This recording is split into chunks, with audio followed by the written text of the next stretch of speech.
Bismillahirrahmanirrahim. Hello dear students, how are you? I hope you are well by the grace of Allah.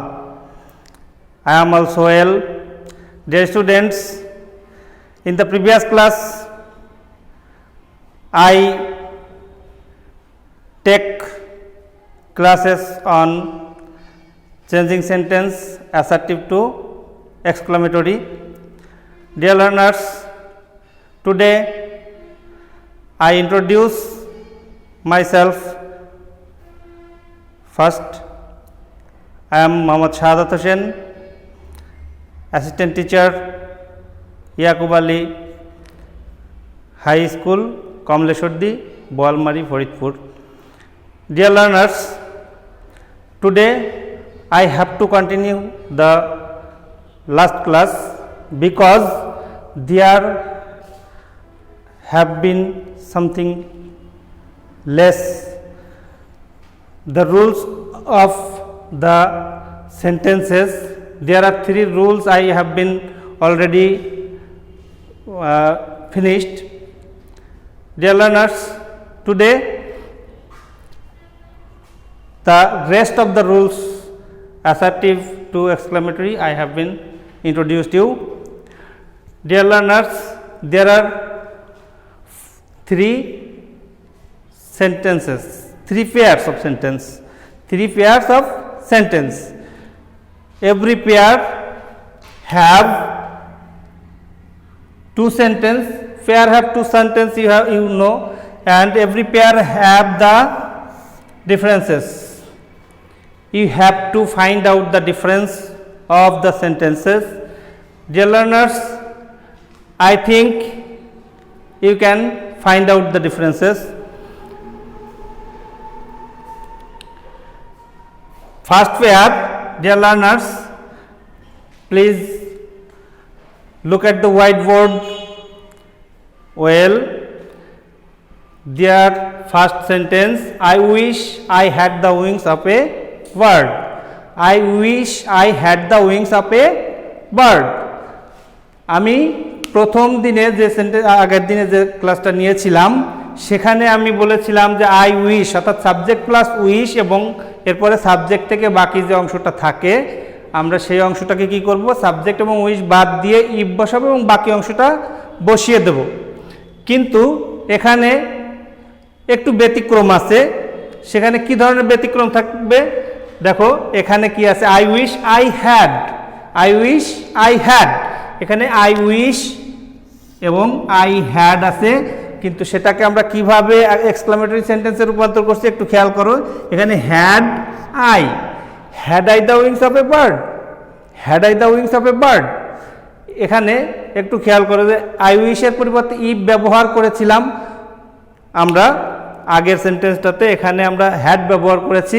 কেন করেছি? কারণ এখানে সাবজেক্টের পরে হ্যাড, কোনো সেন্টেন্সে যদি সাবজেক্ট এবং উইশ থাকে এবং সাবজেক্টের পরে হ্যাড থাকে তাহলে আমরা সেই সেন্টেন্সটাকে যখন এক্সক্লামেটরি সেন্টেন্সে রূপান্তর করব সেখানে আমরা ইফ ব্যবহার না করে কি করব, হ্যাড ব্যবহার করব।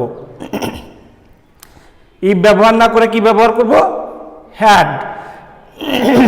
সরি, তাহলে সাবজেক্ট এবং উইশ এর পরিবর্তে আমরা মাঝখান থেকে হ্যাডটাকে নিয়ে আসছি দেখো, এবং শেষে নোট অফ এক্সক্লামেশন ব্যবহৃত হয়েছে।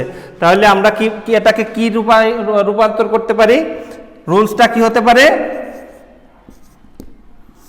Subject plus wish plus subject plus had plus বাকি যে অংশটা আছে যদি এটা থাকে তাহলে আমরা কি করব, প্রথমে আমরা সাবজেক্ট এবং উইশ বাদ দিয়ে দেবো। তাহলে সাবজেক্ট প্লাস উইশ বাদ,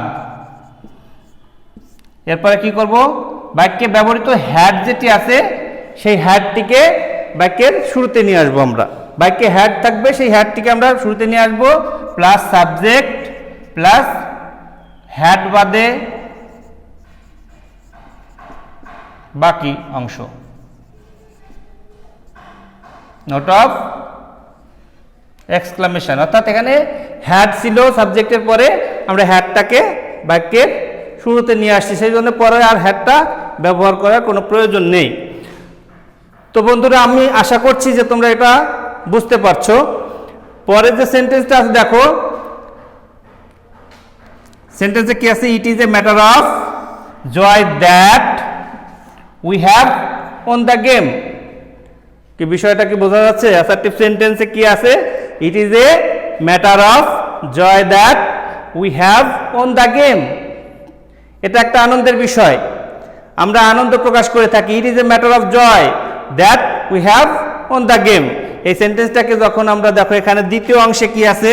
হুররা we have won the game, hurrah we have won the game. Note, এখানে এক্সক্লামেশন প্রকাশ করতে হবে আমাদের।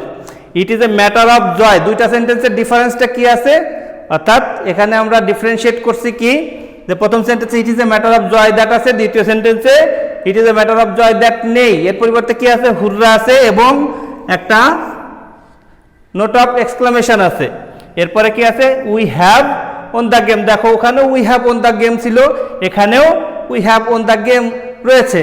তার মানে ওই অংশটা আমাদের কোনো পরিবর্তন হবে না যখন আমরা অ্যাসার্টিভ থেকে এক্সক্লামেটরি সেন্টেন্সে রূপান্তর করব।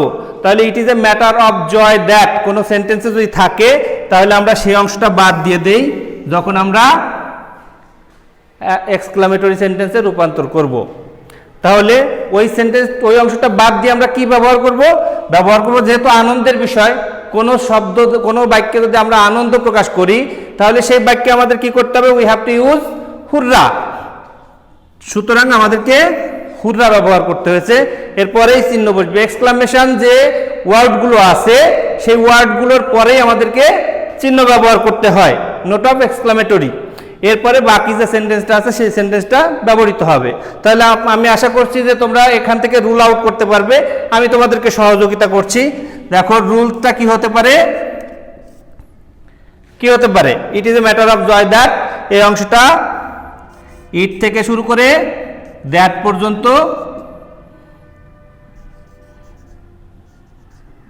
বাদ যাবে। অর্থাৎ ইট থেকে শুরু করে দ্যাট পর্যন্ত যা যা আছে, দ্যাট সহ এটা বাদ যাবে। এর পরিবর্তে বসবে হুররা প্লাস নোট অফ এক্সক্লামেশন। কেন নোট অফ এক্সক্লামেশন বসলো এখানে? ওখানে বাক্যের শেষে বসছিল, কিন্তু এখানে কেন এখানে বসলো? একটা প্রশ্ন থাকতে পারে। তাহলে এখানে যে প্রশ্নটার উত্তর এরকম হবে যে, যখনই আমরা কোনো বাক্যে শব্দ ব্যবহার করি, এক্সক্লামেশন শব্দ অর্থাৎ ইন্টারজেকশন শব্দ যখন আমরা ব্যবহার করি, তখন তারপরে নোট অফ এক্সক্লামেশন ব্যবহৃত হয়। সুতরাং এখানে আমরা সেই কারণেই নোট অফ এক্সক্লামেশন ব্যবহার করেছি। এবং এরপরে দ্যাটের পরের অংশ,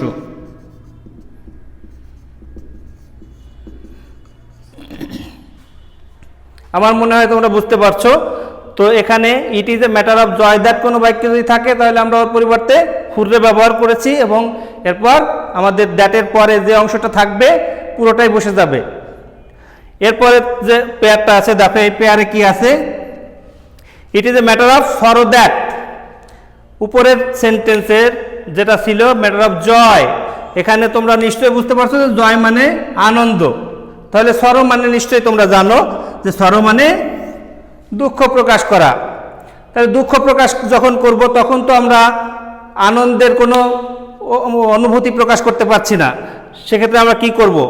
বিষয়টা কিন্তু একই আছে প্রথম সেন্টেন্স এবং অর্থাৎ 5 নাম্বার এবং 6 নাম্বারের বিষয়টা একই ধরনের। It is a matter of joy that, এখানে আছে it is a matter of sorrow that. তাহলে দুইটা শব্দ পার্থক্য, একটা হচ্ছে জয় আর একটা হচ্ছে সরো। যদি দুঃখ প্রকাশ করে তাহলে আমরা ইন্টারজেকশন ওয়ার্ড ব্যবহার করি হচ্ছে অ্যালাস। দেখো এখানে পরের সেন্টেন্সে কি আছে? অ্যালাস ব্যবহার করা আছে। অর্থাৎ ইট is a matter of sorrow that, এই অংশটা বাদ গিয়ে বসছে অ্যালাস। এরপরেই চিহ্নটা ব্যবহৃত হয়েছে। কেন ব্যবহৃত হয়েছে সেটা আমি আগেই আলোচনা করেছি, বুঝতে পারছো নিশ্চয়ই। এরপরে দ্যাটের পরের যে অংশটা আছে সেই অংশটা বসে গেছে। তাহলে it is a matter of sorrow that we lost the game, পরিবর্তনটা কোথায় আছে? দেখো এক্সক্লামেটরিতে, alas we lost the game. আশা করি তোমাদের বোধগম্য হয়েছে বিষয়টা। এবং আমার মনে হয় আমি সহজভাবেই বোঝানোর চেষ্টা করেছি। তাহলে এখান থেকে আমরা রুলস আউট করি, কি রুলটা হতে পারে। It is a matter of সরো, অর্থাৎ ইট সরো থাকলে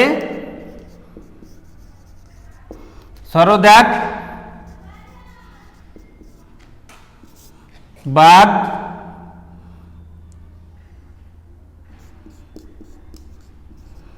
এলাস বসে এবং দ্যাটের পরের অংশটা বসবে নোট অফ, অর্থাৎ এক্সক্লামেটরি সেন্টেন্স তৈরি করার সময়।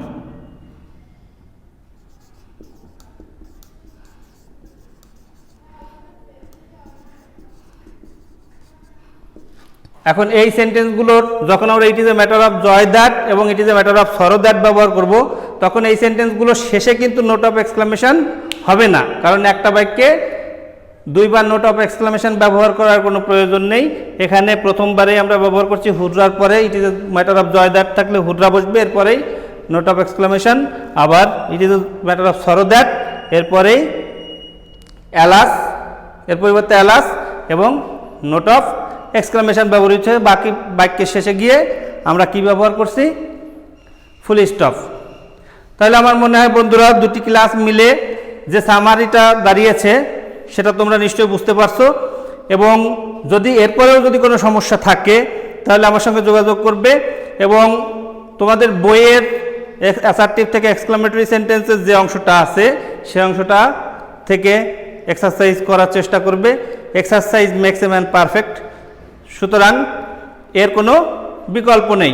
রুলস মুখস্থ করে কোনো লাভ নেই, রুলসটাকে প্রয়োগ করার দক্ষতা অর্জন করতে হবে, আর এই দক্ষতা অর্জনের জন্য অবশ্যই চর্চা অত্যন্ত গুরুত্বপূর্ণ। আজকে আশা করি তোমাদের বোঝাতে পেরেছি বাক্য অংশটুকু, এবং আজকের মতো এ পর্যন্তই।